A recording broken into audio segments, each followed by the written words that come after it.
수학을 못한다는 말은 아이들이나 어른들 모두에게서 자주 듣는 말이에요. 사실 저도 아직까지 그렇게 말하곤 해요. 연구자들은 수학 불안이 보통 초등학교 3학년부터 시작하며 이는 오랫동안 자신감, 진로, 학업 성취에 영향을 줄 수 있다고 말해요. 그래서 제 다음 게스트는 문제는 학생들이 아니라 수학을 가르치는 방식에 있다고 믿어요. 그는 겨우 23살의 나이에 이스라엘에서 가장 높은 수준의 수학대학 입학 자격시험을 마쳤어요. 16살에도 발음하기 어려운 시험인데 이제는 수학 석사 과정을 밟고 있습니다. 지금 저와 함께하는 분은 라파엘 버나드입니다. 당신은 베디클리의 창립자이시죠? 라파엘, 오늘 저와 함께 해주셔서 감사합니다. 왜 그렇게 많은 아이들이 어린 나이에 자신이 수학을 못한다고 생각하게 되는지 말씀해 주실 수 있나요? 네, 제 생각에는 문제는 1학년이나 2학년 때 대부분의 학생들이 손가락을 사용할 수 있고 셀 수 있다는 점에 있는 것 같아요. 알다시피 그건 정말 간단한 덧셈이에요. 그리고 그들은 그것을 볼 수 있고 추상적이지 않아요. 그들에게는 아주 명확하죠. 그리고 조금 더 추상적인 단계, 즉 더 높은 수준의 덧셈이나 뺄셈을 해야 할 때가 되면 그때는 머릿속으로 계산을 해야 하고 그렇게 되면 그들은 그것을 그렇게 명확하게 볼 수 없게 됩니다. 그리고 우리가 보는 것은 많은 학생들이 여러 가지 방식으로 고통받고 있다는 것입니다. 나는 쉽게 할 수 없어. 쉬운 방법도 없어. 해야만 하고 스스로 나는 그걸 못해 라고 정의해. 그리고 그들은 나는 수학을 못해 라고 말한다. 그게 문제다. 그들은 처음에 자신에게 이건 내가 잘하는 게 아니야 라는 꼬리표를 붙여. 그리고 나서 그들은 정신적으로 자신을 멀리하게 돼. 그들은 그 과목과 심리적으로 거리를 두게 돼. 그리고 그게 계속되면서 점점 더 큰 격차를 만들어내.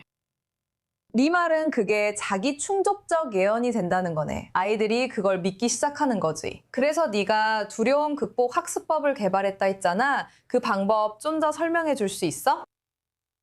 우리는 그걸 먼저 트릭을 보여주고 나중에 탐구하기고 불러. 그리고 우리는 강사들과 교실에 들어가 최대 15명씩 학생들과 함께 수업해. 그리고 우리가 하는 일은 학생들에게 멋진 트릭, 뭔가 쉽고 간단하게 만들어주는 것, 최대한 단순하게 만들어주는 것을 보여주는 거야. 소셜미디어에서 온라인으로 무언가를 보고 저걸 어떻게 한 거지? 라고 생각할 때가 있어. 그리고 우리는 그들에게 성공의 느낌을 줘. 그리고 잠깐만, 뭐야? 이게 된다고? 이렇게 간단하다고? 라는 느낌을 줘. 그러면 아이들이 어떻게 한 거예요? 저도 해볼래요. 저도 해볼래요. 라고 하거든. 그리고 우리는 그들에게 성공의 느낌을 줘. 그리고 어느 정도 성공의 느낌을 키워준 다음에는 이제는 잘 안 되는 무언가를 줘. 내가 믿는 건 수학은 도구라는 거야. 그건 단지 네가 생각하는 방식을 향상시키고 분석적이고 비판적인 사고를 키워주는 도구일 뿐이야. 그리고 갑자기 일부러 이 요령이 통하지 않는 상황을 주면 그들은 이미 충분히 자신감이 생겨서 이렇게 물어볼 수 있어. 잠깐만, 왜 이번에는 안 된 거지? 라고 말이야. 그리고 그들은 문제를 정의해. 그게 좋은 거야. 이 방법이 항상 통할 필요는 없어. 그들은 문제를 정의하기 시작하고 문제를 극복하기 시작해. 갑자기 이런 생각이 들어. 이 요령이 통하려면 내가 뭘 해야 하지? 어떻게 제대로 작동하게 만들지? 왜냐하면 지금 내가 가진 건 전에 봤던 거랑 똑같지 않거든. 그리고 그들은 우리 강사들과 함께 그것을 제대로 정의해요. 제대로 정의하고 나면 문제를 극복하죠. 그러면 갑자기 다시 잘 작동하게 돼요. 정말 멋진 순간이죠. 그리고 아이들은 와, 정말 대단하다고 해요. 아, 내가 해야 했던 게 이거였구나. 하지만 그들은 거리낌 없이 질문해요. 그게 가장 중요한 점이에요. 질문을 편하게 할 수 있다는 거죠. 저는 그걸 수학 자체를 게임화했다고 부릅니다. 단순히 그 주변 경험만 게임화한 게 아니에요. 이 수학 문제를 풀면 10점을 준다. 이런 식이 아니에요. 그런 게 아닙니다. 우리 수업에 있는 아이들이 원하는 건 다른 문제도 주세요. 다시 해볼게요. 수학을 또 하고 싶어요. 라는 거예요. 수학 자체가 재미있는 거죠.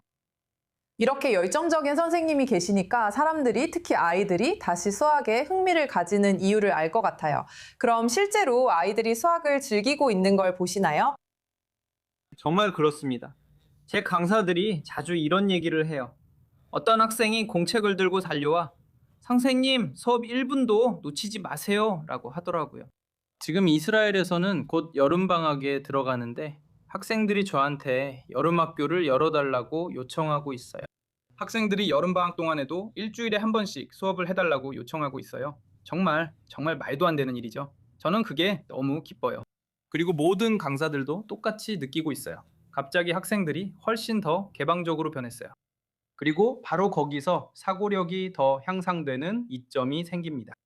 말씀을 듣다 보니 저도 이 여름학교에 등록하고 싶어지네요. 부디 선생님의 방법이 전 세계적으로 널리 퍼지길 바랍니다. 베디클리의 창립자 라파엘 버나드 씨, 오늘 함께 해주셔서 정말 감사합니다.